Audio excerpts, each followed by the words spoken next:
हेमंत सोरेन पर रघुवर दास के संगीन आरोप।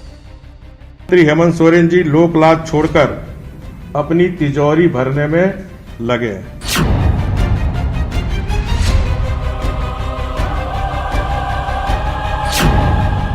रघुवर के खुलासे ने हेमंत सरकार को हिलाया।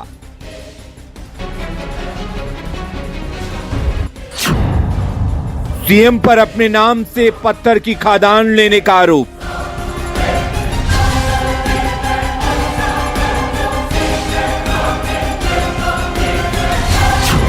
रांची के अनगोड़ा मौजा में सीएम की पत्थर खादान।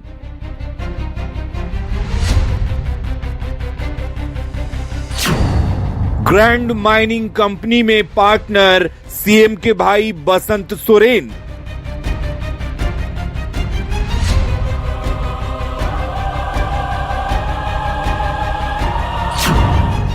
रघुवर ने सीएम हेमंत सोरेन से मांगा इस्तीफा।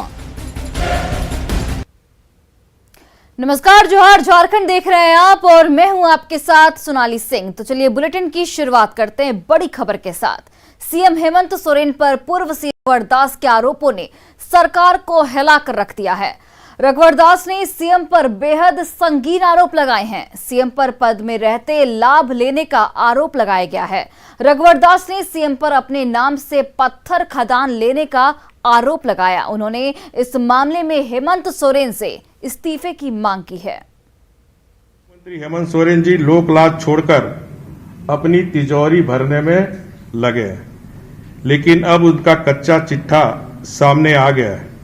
इसलिए यदि उनके पास थोड़ी भी नैतिकता शेष है तो अविलंब अपने पद से इस्तीफा देकर अपने दल के ही किसी दूसरे को मुख्यमंत्री बनाना चाहिए।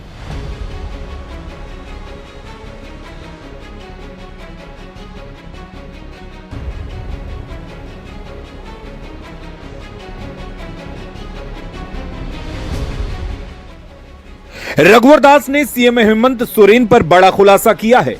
रघुवर के खुलासे ने सरकार को हिला कर रख दिया है। रघुवर ने सीएम हेमंत पर अब तक का सबसे बड़ा हमला बोलते हुए सीधे सीधे सीएम पर अपने पद के दुरुपयोग का आरोप लगाया है। रघुवर का आरोप है कि सीएम हेमंत ने मुख्यमंत्री रहते हुए अपने नाम पर पत्थर खदान लीज की मंजूरी ली है। खनन पट्टा की स्वीकृति के लिए हेमंत सोरेन 2008 से ही प्रयासरत थे। रघुवर दास ने इस पूरे मामले में सीएम हेमंत सोरेन से सीधे सीधे इस्तीफा मांगा है। माननीय मुख्यमंत्री हेमंत सोरेन जी ने अपने पद का दुरुपयोग करते हुए मुख्यमंत्री रहते हुए अपने नाम पर पत्थर खदान की स्वीकृति लेने का काम किया है। उन्होंने रांची जिले के अनगड़ा मौजा थाना नंबर 26 खाता नंबर 187 प्लॉट नंबर 482 में अपने नाम से खनन पट्टा की स्वीकृति ली है। उनके पास थोड़ी भी नैतिकता शेष है तो अविलंब अपने पद से इस्तीफा देकर अपने दल के ही किसी दूसरे को मुख्यमंत्री बनाना चाहिए। सीएम हेमंत पर आरोप है कि उन्होंने रांची के अनगड़ा मौजाद में पत्थर खनन पट्टा की स्वीकृति ली। खाता नंबर 187 प्लॉट नंबर 482 में अपने नाम से स्वीकृति ली। 16 जून 2021 को एलओआई जारी किया गया। 10 जुलाई 2021 को खनन योजना को स्वीकृति मिली। 9 सितंबर 2021 को SEIAA को आवेदन भेजा। SEIAA ने सितंबर में पर्यावरण स्वीकृति की अनुशंसा की। रघुवर दास ने भ्रष्टाचार निवारण अधिनियम के तहत इसे आपराधिक कृत्य माना है। रघुवर दास का कहना है कि सीएम पद पर रहते हुए कोई व्यापार नहीं कर सकता है।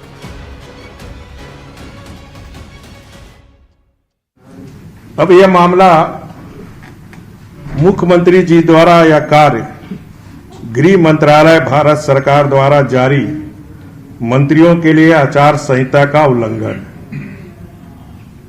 साथ ही भ्रष्टाचार निवारण अधिनियम 1988 की धारा 13(1)D के तहत आपराधिक कृत है। केंद्र सरकार का यह कोड ऑफ कंडक्ट केंद्र सरकार के मंत्रियों और राज्य सरकार के मंत्रियों पर भी लागू होता है।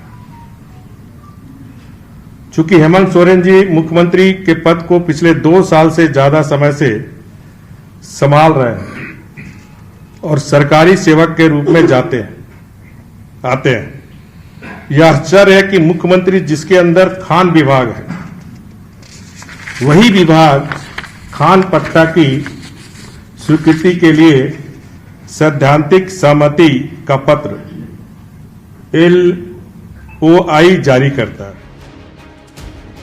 रघुवर दास ने सीएम के भाई बसंत सोरेन पर भी सवाल उठाए हैं। उन्होंने बताया कि ग्रैंड माइनिंग कंपनी में पार्टनर सीएम के भाई बसंत सोरेन हैं।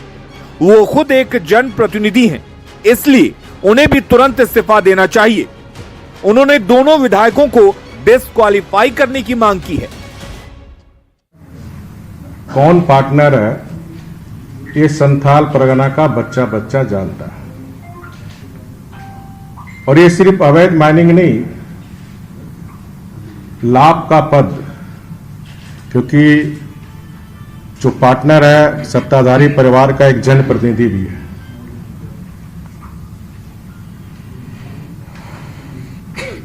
और उस सरकारी लीज में लाभ का पद बनता है, इसलिए अविलंब बसंत सोरेन जी की सदस्यता समाप्त होनी चाहिए। रघुवर दास के सनसनीखेज आरोप के बाद झारखंड में सियासी हलचल तेज हो गई है। सीएम पद पर रहते लाभ लेने का यह मामला बेहद गंभीर है। बीजेपी अब इस मामले को लेकर राज्यपाल से शिकायत करने की तैयारी में है। लेकिन कुल मिलाकर रघुवर दास के आरोपों ने जेएमएम दफ्तर से लेकर मुख्यमंत्री आवास तक को हिलाकर रख दिया है। अब देखने वाली बात तो होगी कि सीएम और उनकी पार्टी कैसे इन संगीन आरोपों से छुटकारा पाती है। रांची से न्यूज 18 के लिए ओम प्रकाश के साथ अविनाश की रिपोर्ट।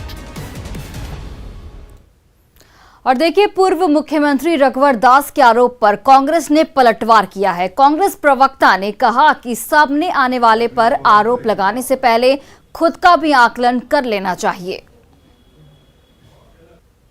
देखिए, कहावत है कि चलनी दुसलक सूप के जक्कर में अपने 76 गो छेद। यही काम रघुवर दास जी कर रहे हैं। रघुवर दास जी और उनकी पूरी भारतीय जनता पार्टी भ्रष्टाचार के आकंठ में डूबी हुई है। भ्रष्टाचार और झूठ भारतीय जनता पार्टी के डीएनए में बसा हुआ है। उसके बाद रघुवर दास जी ये इस तरह का इल्जाम लगाते हैं कि बहुत दिनों से ये मामला चल रहा था। तो बहुत दिनों से चल रहा था तो रघुवर दास जी स्वयं इस राज्य के मुख्यमंत्री थे। उस वक्त उन्होंने क्यों नहीं इस पर एक्शन लिया? उस वक्त उन्होंने क्यों नहीं कार्रवाई की? और जब सत्ता से हट गए तब उनको याद आती है कि हमारे शासनकाल में क्या क्या भ्रष्टाचार हुआ और इसका ठिकरा हुआ महागठबंधन सरकार उसके मुखिया पे फोड़ने का काम करते हैं। वहीं झारखंड में 1932 का खतियान लागू करने की मांग को लेकर कई आदिवासी सामाजिक संगठनों ने राजधानी रांची के अल्बर्ट एक्का चौक पर प्रदर्शन किया। इस दौरान प्रदर्शनकारियों ने मुख्यमंत्री हेमंत सोरेन सहित सभी मंत्रियों का पुतला दहन किया। संगठनों का यहां पर कहना है कि राज्य सरकार बाहरी भाषा को मान्यता दे रही है, जिसमें भोजपुरी, मगही और अंगिका शामिल हैं, जबकि बिहार में इन भाषाओं को कोई मान्यता नहीं मिली है। आदिवासी संगठनों ने मांग की है कि सरकार कैबिनेट की बैठक कर बाहरी भाषाओं की मान्यता रद्द करे और जनजातियों की सभी भाषा को इसमें शामिल किया जाए। आदिवासी संगठनों का ये भी कहना है कि 28 फरवरी को पूरे झारखंड में मानव श्रृंखला बनाकर अपनी मांगों को सरकार के सामने रखा जाएगा।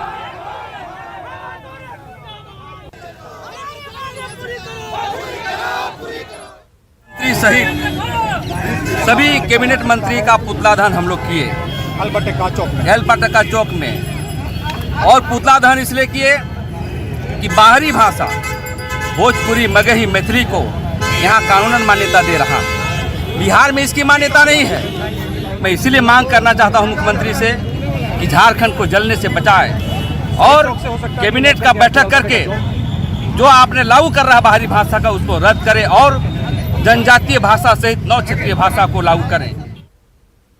वहीं देखिए, लोहरदगा में हेमंत सरकार के खिलाफ आदिवासी सरना समाज, राजीव पढ़ा समिति और आदिवासी छात्रों ने जमकर नारेबाजी की। सभी मगही, भोजपुरी और अंगिका भाषा को मान्यता देने का विरोध कर रहे हैं। प्रदर्शनकारियों ने लोहरदगा उपायुक्त को ज्ञापन सौंपकर भोजपुरी, मगही, अंगिका भाषा को मान्यता जल्द खत्म करने की मांग की। सरना समाज ने कहा है कि बाहरी भाषा झारखंड में नहीं चलेगी, इसे हटाना ही पड़ेगा।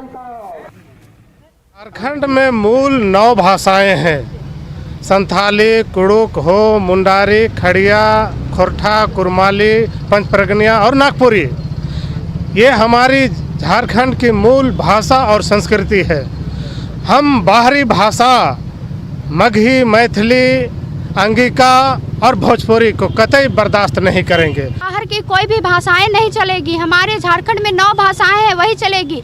अगर यहाँ सभी भाषाएं शुरू हो गई तो हम स्टूडेंट क्या करेंगे, कहाँ जाएंगे? धनबाद, बोकारो सब 2 जिले में शुरू हो गई है, झारखंड में शुरू हो जाएगी तो क्या करेंगे? यहाँ के स्थानीय सांसदों को ध्यान देना चाहिए, कदम उठाना चाहिए।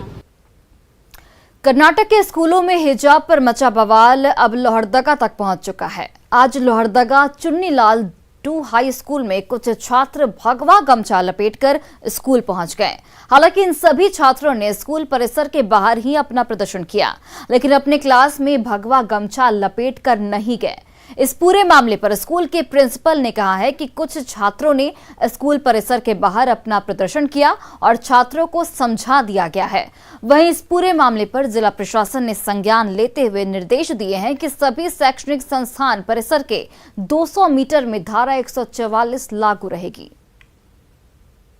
इस तरह का मैंने ड्रेस कोड पहन करके आने नहीं दिया गया। उनको जो है हिदायत दिया गया कि आप लोग जो है इस तरह का ड्रेस कोड पहन करके नहीं आ सकते हैं। जो स्कूल का जो यूनिफॉर्म है वही पहनना है। इस तरह का मैंने या तो किसी भी मकसद से अगर आप आए हैं तो आप जो है स्कूल के बाहर ही कर सकते हैं। आपको स्कूल के अंदर, स्कूल परिसर में अनुमति नहीं है। यही कहा करके उनको जो है गेट के अंदर आने नहीं दिया गया। और इस वक्त की बड़ी खबर रांची से सामने आ रही है, जहां पर कैबिनेट की बैठक में 63 प्रस्तावों पर मोहर लगी है। तो ये बड़ी खबर आपको बता रहे हैं। 25 फरवरी से बजट सत्र की शुरुआत की जाएगी। कृषक पाठशाला के लिए 61 करोड़ की स्वीकृति मिली है। वहीं देखिए, सोना सोबरन योजना के तहत प्रति वस्त्र के लिए 1 रुपया मिला है। वहीं पीडीएस दुकानदारों को जाति प्रमाण पत्र सौंपना पड़ेगा। ऑनलाइन के साथ साथ अब ऑफलाइन भी टेट नियमावली में बदलाव भी किया जाएगा। तो ये बड़ी खबर आपको बता रहे हैं, जहां पर 63 प्रस्तावों पर कैबिनेट की बैठक में मोहर लगी। जाति प्रमाण पत्र ऑनलाइन के साथ अब ऑफलाइन भी उपलब्ध होगा। इसके अलावा टेट नियमावली में भी बदलाव किए गए हैं। प्रदेश बीजेपी अध्यक्ष और सांसद दीपक प्रकाश ने आज राज्यसभा में झारखंड के अवैध उत्खनन का मुद्दा उठाया। उन्होंने पूरे मामले में केंद्र सरकार से एसआईटी गठित करने की मांग की है। दीपक प्रकाश ने कहा है कि पश्चिम बंगाल और झारखंड सरकार की सांठगांठ से कोयले की अवैध तस्करी हो रही है। दीपक प्रकाश ने झारखंड सरकार को कटघरे में खड़ा किया। उन्होंने कहा कि राज्य सरकार की मिलीभगत से झारखंड में अवैध कोयले का उत्खनन बढ़ता जा रहा है, साथ ही लोगों की जानें भी लगातार जा रही हैं। आपके माध्यम से सदन और सरकार को ध्यान आकृष्ट कराना चाहते हैं कि झारखंड में इधर लगातार बढ़ता हुआ व्याप्त इलीगल कोल माइनिंग के संदर्भ में सर, इधर धनबाद के निरसा में 3 कोयलियरी हैं सर, गोपीनाथ, कापासारा और दहीबाड़ा, और तीनों कोयलियरी में लगातार घटनाएं बढ़ती जा रही है और तीनों कोयलियरी बंद है। और बंद कोयलियरी में चाल धंसने से 10 मजदूरों की मौत हुई है और 20 लोग घायल हैं। दुर्भाग्य इस बात का है सर कि 3 जो कोल कंपनियां हैं, ईसीएल और बीसीसीएल, उन कंपनियों के लगातार सरकार, राज्य की सरकार पास लगातार लिखने के बावजूद राज्य की सरकार कोई कार्रवाई नहीं करती है। और खबर गोड्डा से, जहां न्यूज 18 की खबर का बड़ा असर हुआ है। डेरमा गांव में सरस्वती पूजा के विसर्जन के दौरान तमंचे के साथ डांस कर रहे लड़के को पुलिस ने गिरफ्तार कर लिया है। बसंतराय थाना क्षेत्र के डेरमा गांव में तमंचे के साथ डांस कर रहे युवक का वीडियो वायरल हुआ था।